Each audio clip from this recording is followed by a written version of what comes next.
الحلوين اهلا بيكم. لسه مكملين في حاجة العيد، عملنا الكحك والبيتي فور، والنهارده هنعمل الغريبه الدايبه الناعمه اللي انتوا شايفينها. تعالوا نشوف هنعملها ازاي.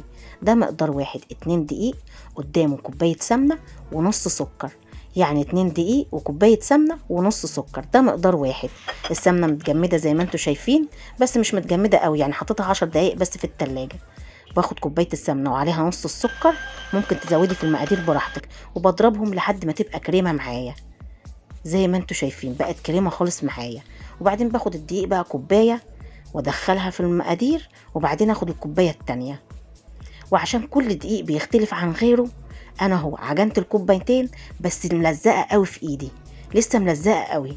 بجيب بقى معلقه دقيق تاني، معلقه واحده بس دقيق، وبدخلها برضو في المقدار، وكده ملزقه بس مش قوي، يعني ملزقه بس بتلم معايا اهو. لازم تبقى ملزقه عادي. بتحطيها 10 دقايق بس في التلاجة، وبعدين تشكليها اهو. انت بتجربيها اهو، بتدوريها في ايدك، شايفين ناعمه ناعمه ومش بتشقق. طب لقيتيها بتشقق، هتبلي ايدك بالسمنه وتعجني العجينه تاني. لو بتشقق، لو ملزقه هتحطيها 10 دقايق في التلاجة، هتتشكل معاكي بسهوله زي ما انت شايفه كده. لو بتلزق قوي هتحطيها 10 دقايق في التلاجة بعد معلقه الدقيق. وكده اهو شكلتها. بعملها دايره صغيره، انا بعملها على قد البق، يعني ما بحبهاش كبيره. بتجيب بقى الفستق، بتحطي بقى فستق او انت براحتك، وهو والملبس التاني اللي هو عامل زي اللولي ده برضو، كل ده بنجيبه من عند العطار، وتشكليها زي ما انت تحبي وزي ما انت عايزه.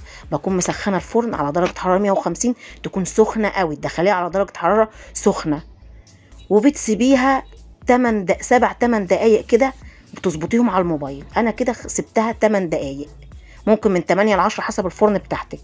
8 دقايق، ما تزوديش عليها الفرن على درجه حراره 150، ولازم تدخليها على درجه حراره سخنه. لازم الفرن تكون سخنه قوي عشان ما تفرش معاكي. شايفين ناعمه ودايبه معانا ازاي؟ صدق اللي قال عليها يا ناعمه يا غريبه زي ما بيقولوا. اهو لازم تكون الفرن سخنه، وتدخليها على فرن سخنه عشان خاطر ما تفرش معاكي. اجمل غريبه هتعمليها في حياتك، حلوه جدا وطعمها تحفه، ومش هتكمل خالص يعني اسهل حاجه تتعمل هي الغريبه.